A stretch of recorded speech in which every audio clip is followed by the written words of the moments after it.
Bonjour, bienvenue sur Juste un mot, un chef-d'œuvre linguistique destiné à réajuster vos connaissances dans la langue de Molière.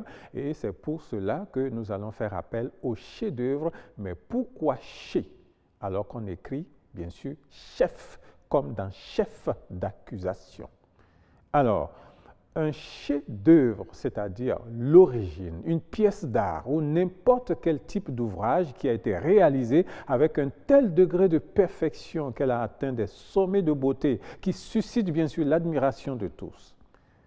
Quand on voit un monument tellement beau comme le monument de la Renaissance africaine à Dakar ou de l'Étoile rouge à Cotonou et pourquoi pas la basilique de Yamoussoukro et plus loin la tour Eiffel, on dira ça c'est un chef-d'œuvre. Pour dire que l'œuvre est tellement belle, tellement soignée. Chef-d'œuvre peut également désigner un ouvrage que, bien sûr, faisait un aspirant pour se faire recevoir maître ou maîtresse dans le métier qu'il a appris, exactement l'ancêtre du mémoire d'aujourd'hui. Et le chef-d'œuvre était bien sûr soutenu devant un jury, comme cela se fait bien sûr aujourd'hui avec un mémoire ou une thèse. Le pluriel de chef-d'œuvre fait bien sûr des chefs-d'œuvre.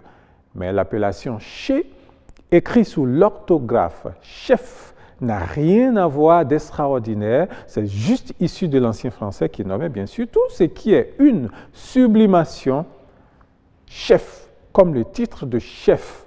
C'est ce qui a donc donné le nom, par exemple, de couvre-chef, pour désigner certaines coiffures, comme au Bénin le gobi ou le béret du chef ou du roi. Alors, chef-d'œuvre, c'est donc littéralement le chef de la beauté. Ce qui est donc plutôt extraordinaire, c'est bien sûr la prononciation chez, au lieu bien sûr de chef, comme le traduit l'orthographe. Là-dessus, l'origine n'est pas unanime. D'aucuns estiment que bien sûr c'est juste une fantaisie, d'autres pensent que c'est une simple déformation phonique. Ce n'est pas la même chose avec chef d'accusation.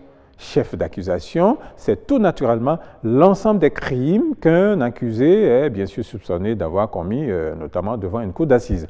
On peut dire aussi l'action en justice par laquelle on accuse l'auteur d'une infraction, d'un délit ou d'un crime avec l'intention de le faire condamner. On peut dire par exemple coups et blessures ayant occasionné la mort comme un chef d'accusation. Je me souviens bien sûr de cette histoire où pendant un cours de droit avec un professeur bien connu, pour ne pas le nommer, Edgar Yves Monod, qui ne cessait de répéter l'expression chef d'accusation. Un camarade que là je ne vais pas nommer lève le doigt et lui dit monsieur, vous parlez depuis de chef d'accusation. S'il vous plaît, c'est qui ce chef-là même? Le prof n'a jamais ri autant, moi non plus.